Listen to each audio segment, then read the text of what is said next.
الحمد للہ الحمد للہ وکفا والصلاة والسلام علی عبادہ الذین اصطفیٰ خصوصاً علی افضلہم وخاتم النبیین محمد الامین وعلی آلہ وصحبہ اجمعین اما بعد فقد قال اللہ تبارک وتعالی کما ورد فی سورۃ الجمعہ اعوذ باللہ من الشیطان الرجیم بسم اللہ الرحمن الرحیم مثل الذین حملوا التوراة ثم لم يحملوها كمثل الحمار يحمل اسفارا بئس مثل القوم الذین كذبوا بآیات اللہ واللہ لا يهدی القوم الظالمین قل يا أيها الذين هادوا إن زعمتم أنكم أولياء لله من دون الناس فتمنوا الموت إن كنتم صادقين ولا يتمنونه أبدا بما قدمت أيديهم والله عليم بالظالمين قل إن الموت الذي تفرون منه فإنه ملاقيكم ثم تردون إلى عالم الغيب والشهادة فينبئكم بما كنتم تعملون صدق الله العظيم رب اشرح لي صدري ويسر لي أمري واحلل عقدة من لساني يفقهوا قولي اللهم ربنا ألهمنا رشدنا واعذنا من شرور أنفسنا اللهم أرنا الحق حقا وارزقنا اتباعه وأرنا الباطل باطلا وارزقنا اجتنابه اللهم وفقنا لما تحب وترضى آمین یا رب العالمین۔ سورہ صف اور سورہ جمعہ کے مابین جوڑے ہونے کا جو تعلق ہے، نسبت ہے، اس کے ضمن میں دو باتیں تو اس سے پہلے میں بیان کر چکا ہوں۔ ایک تو بہت ہی صریح جو کہ لفظی ہے، ظاہری ہے، کہ سورہ صف کا آغاز ہوا سبح للہ ما فی السماوات و ما فی الارض، اور سورہ جمعہ کا آغاز ہوا یسبح للہ ما فی السماوات و ما فی الارض۔ ایک فعل ماضی ہو گیا، دوسرا فعل مضارع ہے، اور فعل مضارع میں آپ کو معلوم ہے کہ عربی میں حال اور مستقبل دونوں جمع ہوتے ہیں، تو گویا کہ کل زمان کا احاطہ کر لیا دونوں صورتوں۔ دوسری بات جو معنوی ہے کہ مرکزی مضمون سورہ صف کا کیا ہے؟ نبی اکرم صلی اللہ علیہ وسلم کا مقصد بعثت، هو الذی ارسل رسولہ بالہدی ودین الحق لیظہرہ علی الدین کلہ۔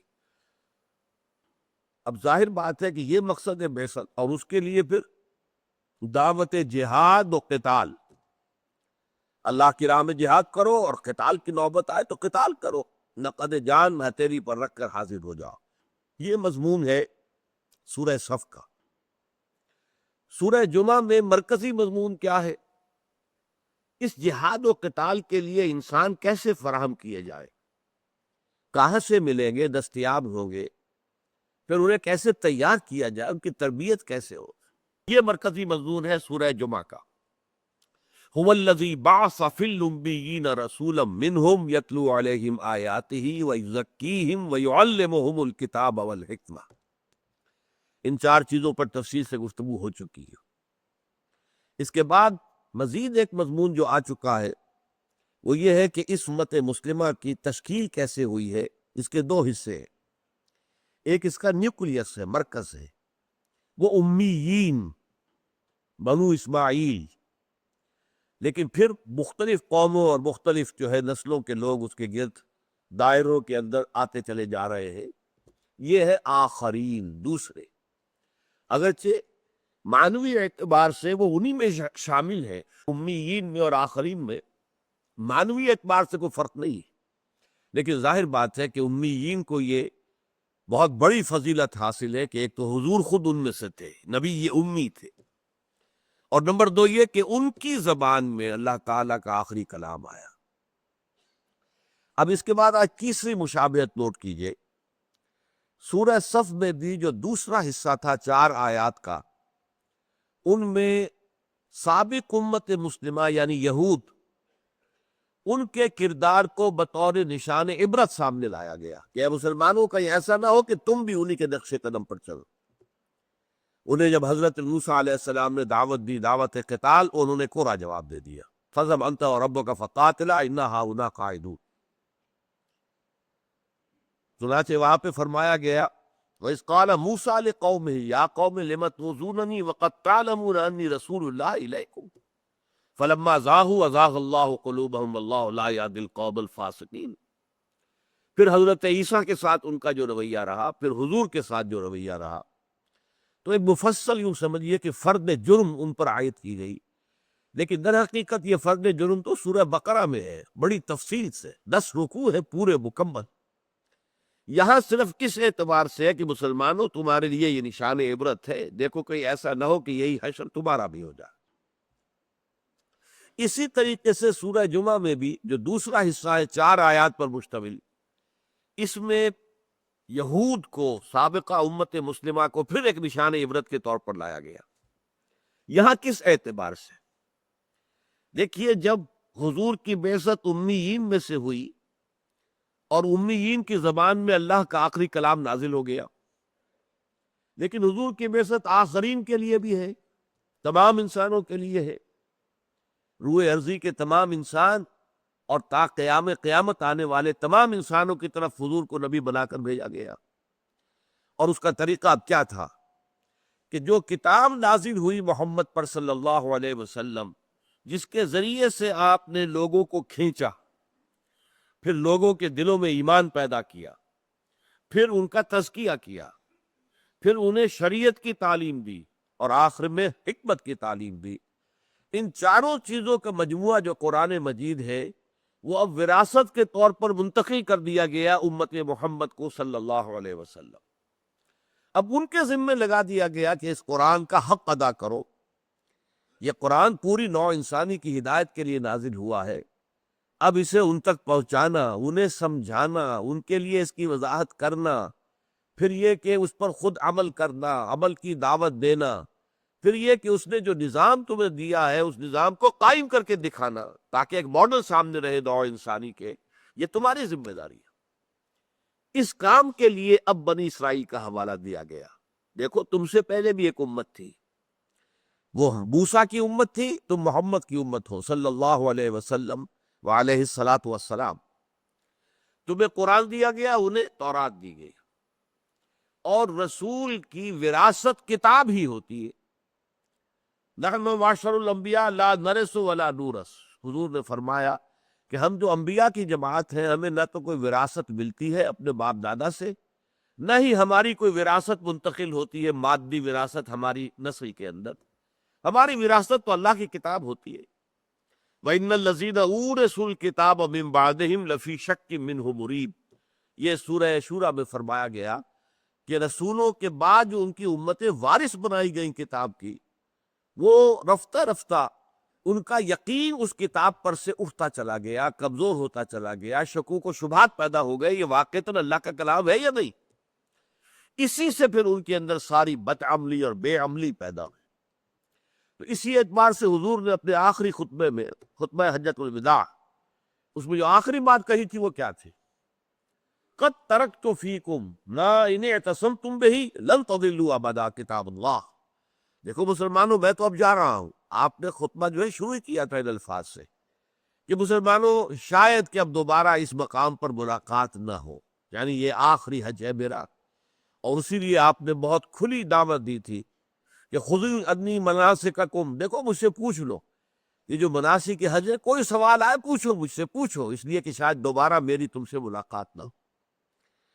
آخر میں آپ نے کیا فرمایا؟ میں جا رہا ہوں تو لیکن تمہیں بے یار و مددگار چھوڑ کر نہیں جا رہا۔ قد ترکت فیکم، دیکھیے ترکہ جسے ہم کہتے ہیں، ترکہ وراثت کے لیے ایک لفظ ترکہ بھی تو ہے نا، لہذا میرا ترکہ کیا ہے؟ قد ترکت فیکم، میں تمہارے اندر ایک ایسی چیز چھوڑ کر جا رہا ہوں، ما ان اعتصمتم بہ لن تضلوا ابدا، کہ اگر تم اسے مضبوطی کے ساتھ تھامے رکھو گے تو کبھی گمراہ نہیں ہوگے۔ کتاب اللہ، وہ کتاب اللہ ہے کہ جو تمہیں دی گئی۔ اب یہ ہے در حقیقت جیسے کہ حضور کی امت کو وراثتاً حضور سے قرآن ملا، ایسے ہی حضرت موسیٰ کی امت کو ان کے انتقال کے بعد وراثت کے طور پر تورات ملی۔ اب جنہیں بھی یہ کتاب ملتی ہے ان کی کوئی ذمہ داریاں ہوتی ہیں، وہ ذمہ داری اگر ادا نہ کرے تو لینے کے دینے پڑ جاتے۔ بہت بڑی فضیلت ہے کہ اللہ کی کتاب آپ کے پاس ہے، لیکن آپ اس کے حقوق ادا نہیں کر رہے، اس کے ضمن میں جو فرائض آپ پر عائد ہوتے ہیں وہ ادا نہیں کر رہے، تو اس کا مطلب کیا ہے کہ وہ تو آپ کو لینے کے دینے پڑ جائیں گے۔ یہ فضیلت جو ہے آپ کی جو قیامت میں باز پرس ہے اسے شدید تر بنا دے گی۔ تمہیں ہم نے کتاب دی تھی، تم وارث تھے اس کتاب کے، تم نے اس کا حق ادا کیا نہیں ہے، کیا نہیں کیا۔ اب اس اعتبار سے جو یہود کا کردار ہے اس کو یہاں بیان کیا جا رہا ہے۔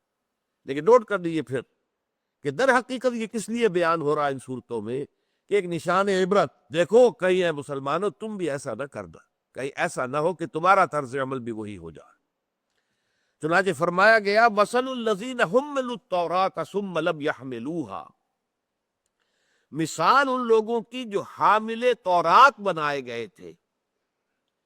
پھر انہوں نے اس کے حامل ہونے کی ذمہ داریاں ادا نہیں کی۔ یہ جو حمل کا لفظ ہے عربی زبان میں، حمل اور حمل یہ دو الفاظ آتے ہیں، دونوں کے معنی بوجھ ہے۔ حمل ہوتا ہے کسی معنوی بوجھ کے لیے جو نگاہوں سے نظر نہیں آتا، معنوی بوجھ، جیسے عورت کے پیٹ میں بچہ ہے تو وہ حمل ہے، نظر نہیں آتا بچہ، حمل ہے اسے۔ قرآن مجید میں یہ الفاظ آئے ہیں بار بار، سورہ حج کے آغاز میں ہے یا ایھا الناس اتقوا ربکم ان زلزلۃ الساعۃ شیء عظیم یوم ترونها تذہل کل مرضعۃ عما ارضعت وتضع کل ذات حمل حملها۔ اہل ایمان اللہ سے ڈرو، دیکھو قیامت کا جب زلزلہ آئے گا وہ بہت شدید ہوگا، اتنا شدید ہوگا کہ ہر حاملہ کا حمل گر جائے گا، اور دودھ پلانے والی اپنے بچے کو، دودھ پینے والے بچے کو بھول جائے گی، جو کہ کسی عورت کے لیے یا کسی جانور کے لیے بھی اس کا جو بچہ ہوتا ہے اس میں اس کی جان ہوتی، لیکن وہ اتنی دہشتناک گھڑی ہوگی الساعہ کہ اس میں وہ دودھ پلانے والی جو ہے وہ اپنے بچے کو بھول جائے گی، اور ہر حمل والی جو ہے اس کا حمل گر جائے گا۔ تو حمل بھی بوجھ کو کہتے ہیں، اور حمل بھی جو ہے وہ بوجھ کے لیے آتا ہے، جیسا سورہ یوسف میں آیا حمل و بعیر، جب حضرت یوسف علیہ السلام نے اللہ تعالیٰ کی رہنمائی میں ایک ہیلا کیا اور اپنے بھائی بنیامین کا جو بھی بورا تھا اس کے اندر آپ کے ملازموں نے جو ایک پیمانہ تھا یا شراب پینے کا پیالہ تھا بادشاہ کا وہ رکھ دیا۔ اس کے بعد اعلان ہوا کہ اے قافلے والو تم تو چور ہو۔ انہوں نے پوچھا کہ کیا چیز گم گئی ہے آپ کی؟ آپ کو معلوم ہے ہم یہاں فساد کرنے نہیں آئے، ہمارا ملک جو ہے شدید ترین قحط میں ہے تو یہاں سے اناج لینے کے لیے آئے ہیں، کوئی فساد کرنے نہیں آئے۔ تو اس کے بعد اعلان کیا گیا کہ جو بھی وہ بادشاہ کا کھویا ہوا پیمانہ لے آئے گا تو اس کو حمل و بعیر، ایک اونٹ کا بوجھ مزید مل جائے گا اناج کا، وَأَنَا بِهِ زَعِيمٌ، اور حضرت یوسف نے فرمایا میں اس کی ذمہ داری لیتا ہوں، ضمانت دیتا ہوں کہ جو بھی وہ واپس لے آئے گا اس کو ایک بوجھ جو ہے مزید، ایک اونٹ کا بوجھ وہ انہیں مل جائے گا، حمل و بعیر۔ تو حمل اور حمل، اور اس سے فعل جو بنتا ہے حمل یحمل، اٹھانا۔ لیکن ایک اور لفظ آیا ہے قرآن مجید میں، خاص طور پر سورہ بقرہ کے آخر میں، اسے اسر کہتے ہیں۔ اسر کہتے ہیں ایسا بوجھ کہ جس کے نیچے انسان دب کر رہ جائے، حرکت نہ کر سکے، بوجھ اتنا شدید ہے کہ دب گیا اس کے نیچے، وہ اسر ہے۔ اور جو ایک حمل اس کو کہتے ہیں جس کو لے کر انسان چلے، اور حمل حمال ہم کہتے ہیں اس کو ہے، پلے دار جو بوجھ لے کر ایک جگہ سے دوسری جگہ جاتا ہے وہ حمال ہے۔ تو حمل کہتے ہیں وہ بوجھ جس کو لے کر انسان چل سکے، اور اسر کہتے ہیں وہ بوجھ جس کے نیچے انسان دب کر رہ جائے۔ وَلَا تَحْمِلْ عَلَيْنَا إِصْرًا كَمَا حَمَلْتَهُ عَلَى الَّذِينَ مِن قَبْلِنَا، اے اللہ ہم پر ویسا اسر، ہمارے اوپر اس کی ذمہ داری نہ ڈال دیجو جیسا کہ تو پہلے امتوں کے اوپر ڈالتا رہا ہے، ہمارے لیے آسانی فرما۔ اور آپ کو معلوم ہے کہ شریعت محمدی صلی اللہ علیہ وسلم میں آسانی جو ہے وہ ایک بہت مرکزی نقطہ ہے، اور حضور نے اپنے امت کے علماء کو اور جو بھی زعماء ہو انہیں ہدایت کیے، یسروا ولا تعسروا، دیکھو لوگوں کے لیے آسانیاں پیدا کرو، سختیاں پیدا نہ کرو، خواہ مخواہ کو سخت سے سخت بات بناتے چلے جانا۔ یہ ہوتا ہے بعض مذہبی لوگوں کے اندر کہ ان کے اپنے اندر جو ہے تقویٰ کا کچھ اتنا زور ہو جاتا ہے، جس کو مولانا مودودی مرحوم کہتے تھے تقویٰ کا ہیضہ ہو جانا، کہ وہ پھر سخت سے سخت بات کرتے ہیں اور دوسروں کے اوپر بھی وہی لاتے ہیں۔ اب اس سے یہ ہے کہ فتنہ پیدا ہوتا ہے، جو لوگ نہیں اٹھا سکتے پھر گویا کہ ان میں ایک گلٹ پیدا ہو جاتا ہے، گلٹی کانشنس، کہ میں وہ ضروری کام جو کرنا تھا میں نہیں کر پا رہا، حالانکہ وہ بات ضروری تھی ہی نہیں، وہ خامخواہ اضافی طور پر بوجھ تھا، اسرت۔ یہی لفظ اسر آیا ہے سورہ اعراف میں۔ حضور کے فرائض میں سے یہ بھی ہے وَيَضَعُ عَنْهُمْ إِصْرَهُمْ وَالْأَغْلَالَ الَّتِي كَانَتْ عَلَيْهِمْ، ان پر سے وہ بوجھ ہٹا دے جو ان کے ربیوں نے اور ان کے بڑے بڑے فریسیوں نے اور عالموں نے اور فقیہوں نے جو ایک لمبا طومار بنا کر شریعت کا ان کے سر پر لاد دیا تھا، اسرہم والاغلال التي كانت عليهم، اور توق جو ان کے گلے میں ڈال دیے تھے، حضور نے آ کر انہیں آزاد کیا ہے۔ الدین یسر، دین جو ہے آسانی کا نام۔ اب یہاں پہ نوٹ کیجئے مثل الذین حملوا التوراۃ، مثال ان کی جو حامل تورات بنائے گئے، ثم لم يحملوها، تو انہوں نے اسے نہیں اٹھایا، اس کی ذمہ داری ادا نہیں کی۔ اس کا کیا مطلب ہے؟ کہ کتاب کے حامل ہونے کی کچھ ذمہ داری ہے، جن کے رتبے ہے سوا ان کی سوا مشکل ہے۔ بہت بڑی فضیلت بھی ہے کہ اللہ کی کتاب کسی امت کے پاس ہے، اور سب سے زیادہ خوش قسمت امت جو ہے وہ امت محمد ہے صلی اللہ علیہ وسلم، جس کے پاس اللہ کی کتاب بنو عن موجود ہے، کوئی تحریف اس میں نہیں ہو سکتی، نہ آج تک ہو سکی ہے۔ قرأت کا فرق ہو سکتا ہے، کتابت کے اندر کوئی فرق ہو سکتا ہے، لیکن قرآن کا جو ٹیکسٹ ہے اس میں کوئی فرق نہیں ہو۔ ترجمے میں تحریفیں ہو گئی ہے اور تفسیروں میں تحریفیں ہو گئی ہے، انسانی خیالات اور تصورات ان میں داخل ہو گئے، متن میں کچھ نہیں ہو سکتا۔ محفوظ ترین کتاب، نہ تورات محفوظ ہے اس وقت دنیا میں، اور نہ انجیل محفوظ ہے، نہ زبور محفوظ ہے، اور صحف ابراہیم تو اکثر لوگوں کے خیال میں تو دنیا میں ہے ہی نہیں۔ وہ تو میرا ذاتی خیال ہے کہ اپنشد جو ہیں ہندوؤں کے، وہ صحف ابراہیم کی بگڑی ہوئی تحریف شدہ شکل ہے، واللہ عالم، یہ خیال ہے۔ مثل الذین حملوا التوراۃ ثم لم يحملوها، مثال ان لوگوں کی جو حامل تورات بنائے گئے، اور حمل میں آپ کو بتا چکا ہوں، بوجھ لے کر کہیں جانا، یعنی جو وارث بنے ان کا فرض یہ تھا کہ وہ کتاب کو دوسروں تک منتقل کرے، اسے پہنچائیں، اس کے حق تبلیغ ادا کرے، اس کا حق تعلیم ادا کرے، اس کا حق تبیین ادا کرے، یہ ان کی ذمہ داری تھی۔ چنانچہ سورہ آل عمران کی آیت نمبر 187 میں فرمایا گیا وَإِذْ أَخَذَ اللَّهُ مِيثَاقَ الَّذِينَ أُوتُوا الْكِتَابَ، اور یاد کرو جبکہ اللہ نے عہد لے لیا تھا ان سے جنہیں کتاب دی گئی تھی، تورات دی گئی تھی، لَتُبَيِّنُنَّهُ لِلنَّاسِ وَلَا تَكْتُمُونَهُ، تم لازماً اسے لوگوں کے سامنے واضح کرو گے، بیان کرو گے، عام کرو گے، اسے چھپاؤ گے نہیں۔ فَنَبَذُوهُ وَرَاءَ ظُهُورِهِمْ، تو انہوں نے جو اپنا میثاق تھا، اللہ سے معاہدہ تھا، اس کو اپنی پیٹھوں کے پیچھے پھینک دیا، وَشَرَوْا بِهِ ثَمَنًا قَلِيلًا، اور کچھ حقیر سی قیمت حاصل کر دی، یعنی فتوے دیے غلط، اصل تورات کو چھپائے رکھا۔ تمہیں تورات سے کیا لینا ہے، ہم سے فتویٰ مانگو نا۔ آج ایک بہت بڑی تحریک اور جماعت یہی کہتی ہے تم قرآن مت پڑھو، بس صرف پڑھو ناظرہ اور پڑھتے ثواب لے لو، بس باقی ہم سے پوچھو، فتویٰ ہم دیں گے، علماء موجود ہیں، مفتی موجود ہے، فتویٰ ہم دیں گے۔ تم نے ترجمے سے پڑھا یا ترجمہ کیا یا خود ترجمے کی کوشش کی، تم گمراہ ہو جاؤ گے۔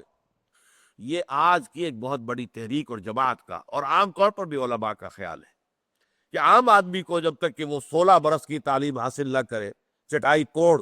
اس وقت تک اسے قرآن مجید کا ترجمہ جو ہے وہ نہیں پڑھنا چاہیے، اس سے اس کے گمراہ ہونے کا اندیشہ۔ تو یہاں یہ قرآن کہہ رہا ہے کہ تم چھپاؤ گے نہیں کتاب کو، کہ بس وہ تو ہمارا ہی پریروگیٹو ہے، ہم جو چاہیں جس طریقے سے ہم اس کو پڑھیں گے، تمہیں فتویٰ بتا دیں گے بس یہ حرام ہے، یہ حلال ہے، اور اس فتوے کے عوض پھر پیسے لیں گے، نذرانے ہوں گے۔ تو یہ گویا کہ وہ اللہ کی کتاب کو بیچتے ہیں حقیر سے منافع کے لیے، دنیاوی منافع۔ فَبِئْسَ مَا يَشْتَرُونَ، تو بہت ہی بری شے ہے جو وہ لے رہے ہیں، جو بھی دنیاوی مفادات حاصل کر رہے ہیں کتاب اللہ کو چھپا کر، اور بس اپنے من گڑت فتوے دینے سے۔ اب آپ نوٹ کیجئے کہ یہ تھی بنی اسرائیل کی ذمہ داری، حالانکہ بنی اسرائیل کے لیے یہ ذمہ داری صرف بنی اسرائیل کے لیے تھی، باقی جنٹائلز یا گوئمز یا باقی پوری دنیا کے لیے حضرت موسیٰ رسول نہیں تھے، نہ تورات ان کے لیے اتری تھی، یہ تو در حقیقت صرف بنی اسرائیل کے لیے تھی۔ تو گویا کہ اس سے لاکھ گنا بڑی ذمہ داری ہو گئی امت محمد کی صلی اللہ علیہ وسلم، کہ ان کو تو بھیجا گیا پورے انسانی دنیا کی طرف، وَمَا أَرْسَلْنَاكَ إِلَّا كَافَّةً لِلنَّاسِ بَشِيرًا وَنَذِيرًا، اے نبی ہم نے نہیں بھیجا ہے آپ کو مگر پوری نوع انسانی کی طرف بشیر اور نذیر بنا کر۔ گویا کہ امت محمد صلی اللہ علیہ وسلم کی ذمہ داری تو پوری انسانیت تک قرآن کو پہنچانا ہے۔ اب اگر وہ قرآن کو خود نہ پڑھیں گے تو کیا پہنچائیں گے، نہ سمجھیں گے تو کیا سمجھائیں گے، خود عمل نہیں کریں گے تو دوسروں کو کیسے دعوت دیں گے، خود قرآن کا نظام قائم نہیں کریں گے تو کیسے دوسروں سے کہیں گے کہ اس نظام کو قائم کرو۔ یہ ہے وہ ذمہ داری جو آج مسلمان ادا نہیں کر رہے، اور جس کے نتیجے میں وہ عذاب الہی کا اس وقت عذاب الہی کے شکنجے میں آئے ہوئے۔ ضربت علیہم الذلۃ والمسکنہ، یہ ذلت اور مسکنت جو ہم پر تھوپ دی گئی، بڑی بڑی طاقتیں جو ہیں وہ تو کافروں کی ہیں۔ امریکہ ہے جو للکار رہا ہے اور بڑھ کے مار رہا ہے، ہم جو چاہے کریں گے، ہم جس ملک کو سمجھیں گے کہ وہاں کوئی اندیشہ ہمارے لیے مستقبل میں ہو سکتا ہے، ہم پہلے اس کے اوپر جھپٹ کر حملہ کر دیں گے کھل کر۔ نہ کوئی بین الاقوامی قانون کی ہمیں پرواہ ہے، نہ اپنے الائز کی پرواہ ہے، نہ دنیا کی رائے عامہ کی ہمیں پرواہ ہے، ہمارے پاس طاقت ہے، ہم اس طاقت کا جیسے چاہے استعمال کریں، اور سب سے بڑا ہدف اس طاقت کا مسلمان ممالک ہے۔ لیکن یہ میں آپ کو بتا رہا ہوں کہ اس وقت امت مسلمہ کی جو کمزوری ہے، ضعف ہے، ذلت ہے، مسکنت ہے، اس کا یہ عالم، تو وہی آج در حقیقت اس ذمہ داری کو پورا نہ کرنے کا نتیجہ ہے۔ یہ مضمون جو ہے میرا، یوں سمجھیے کہ میں نے جب لاہور آ کر اپنے مشن کا آغاز کیا ہے 1965 میں، اور دروس کا آغاز کیا، حلقہ مطالعہ قرآن قائم کیے، اور اس کے بعد مجھے دعوت ملی کہ مسجد خضرہ میں جمعے میں خطاب کیا کروں، تو میں نے پہلے 2 جمعوں میں جو تقریر کی تھی وہ اس موضوع پر تھی، اس لیے کہ اس وقت پاکستان میں جشن منایا جا رہا تھا، جشن نزول قرآن، 1400 سالہ جشن نزول قرآن، یعنی قرآن کے نزول کی ابتدا ہوئی تھی وہ 610 عیسوی میں، قمری حساب سے اس وقت وہ 1400 برس پورے ہو چکے تھے، لہذا اس کے لیے جشن منایا جائے۔ لیکن جشن میں ہو کیا رہا تھا؟ محفل قراءت ہو رہی ہے، بڑے بڑے قاری بلائے گئے، لمبے لمبے سانس کا وہ مظاہرہ کر رہے ہیں، حسن قراءت بھی تھی اس میں، یقین اس میں کوئی شک نہیں، عوام کے لیے تو یہی بات تھی، او کتنا لمبا سانس ہے اس کا۔ پھر اس کا وہ سونے کے تار سے قرآن لکھنا جو آپ کے ہاں ایک عجیب شے بن کر رکھا ہوا ہے اسمبلی کی بلڈنگ کے سامنے، میں نے اس پر سوچا کہ کیا یہ حقوق ہے قرآن کے؟ قرآن کے یہ حقوق تو صحابہ نے نہیں سمجھے تھے، قرآن کے یہ حقوق تو حضور نے نہیں سکھائے تھے، قرآن کے حقوق تو کچھ اور تھے، وہ کیا تھے؟ اب نوٹ کر لیجئے، جس پر کہ میری وہ 2 تقریروں پر مشتمل پھر کتابچہ شائع ہوا، مسلمانوں پر قرآن مجید کے حقوق، وہ اردو میں چھپا، انگریزی میں چھپا، عربی میں چھپا، فارسی میں چھپا، اور اس کے بعد ملیشیا کی زبان میں چھپا، سندھی میں چھپا، اور پشتو میں چھپا، وہ اتنا عام ہوا ہے اور اتنا مقبول ہوا ہے، اور میری تحریر کا یوں سمجھیے کہ وہ اساس ہے، وہ وہاں سے بات شروع ہوتی۔ میں نے اس میں کہا ہے کہ ہر مسلمان پر حسب صلاحیت و استعداد، سب کی استعداد برابر نہیں ہوتی، لیکن جس کی جتنی صلاحیت ہے اور استعداد ہے، اس کے اعتبار سے 5 حقوق ہیں، 5 فرائض ہیں اس کے ذمے جو قرآن کے ضمن میں ادا کر دیں۔ نمبر 1 یہ کہ قرآن پر ایمان جیسا کہ ایمان کا حق ہے، صرف زبان سے اقرار نہیں، دل میں یقین پیدا ہو جائے کہ یہ واقعتاً اللہ کا کلام ہے۔ پھر اس کا پڑھنا جیسے کہ پڑھنے کا حق ہے، صحیح تجوید ہو،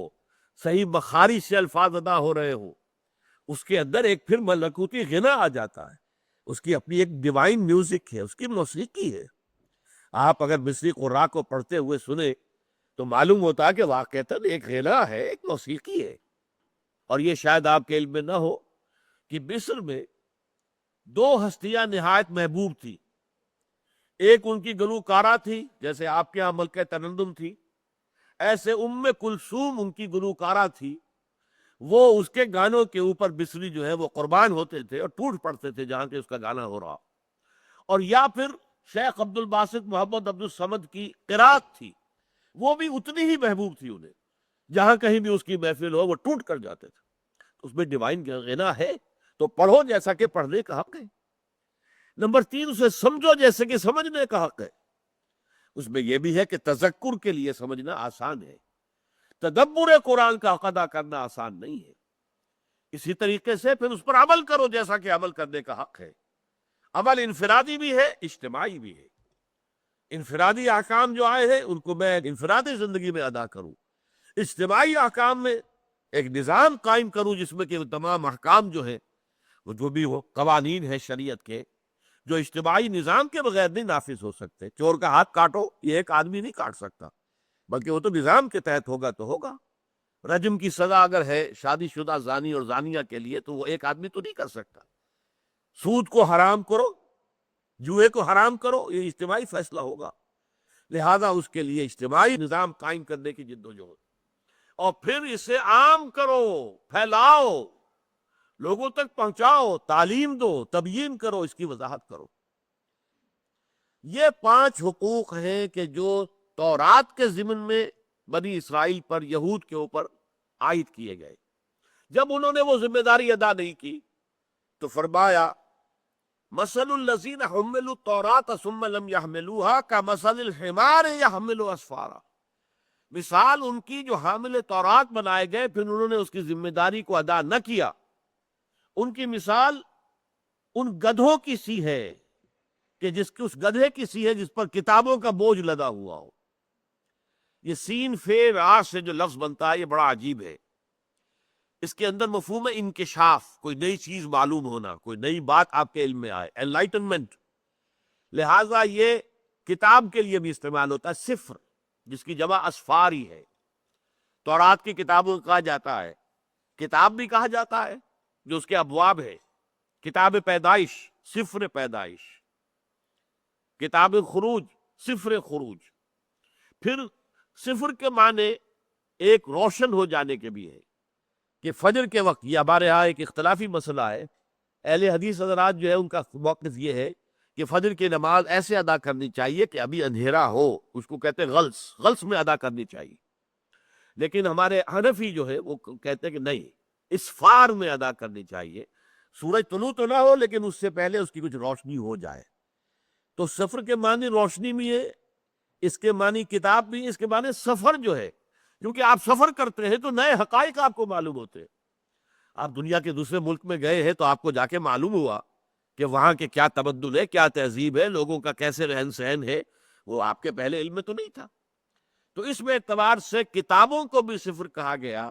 تو ایک گدھا ہے جس کے اوپر کتابوں کا بوجھ لدا ہوا ہے، یہ مثال ہے اس قوم کی جو اللہ کی کتاب کی حامل بنائے جائے اور پھر وہ اس کا ذمہ داری ادا نہ کرے، جس کو کہا ہے فارسی میں کہ نہ محقق شدی نہ دانش مند، 4 پائے برو کتابیں چند، تم نہ تو پڑھ لکھ کر محقق بن سکے، نہ دانش تمہاری جو ہے تمہاری حکمت حاصل ہو سکی تمہیں، بلکہ تمہاری حیثیت اس 4 پائے کی ہے، چار پاؤں پر چلنے والا 4 پایا جس کے اوپر کتابوں کا بوجھ لدا ہوا ہے۔ تو بئس مثل القوم الذین کذبوا بآیات اللہ، بری ہے مثال ان لوگوں کی جنہوں نے اللہ کی آیات کو جھٹلایا۔ واللہ لا یہدی القوم الظالمین، اور دیکھو اللہ تعالی ظالموں کو زبردستی ہدایت نہیں دیتا۔ بارک اللہ لی ولکم فی القرآن العظیم ونفعنی وإیاکم بالآیات والذکر الحکیم۔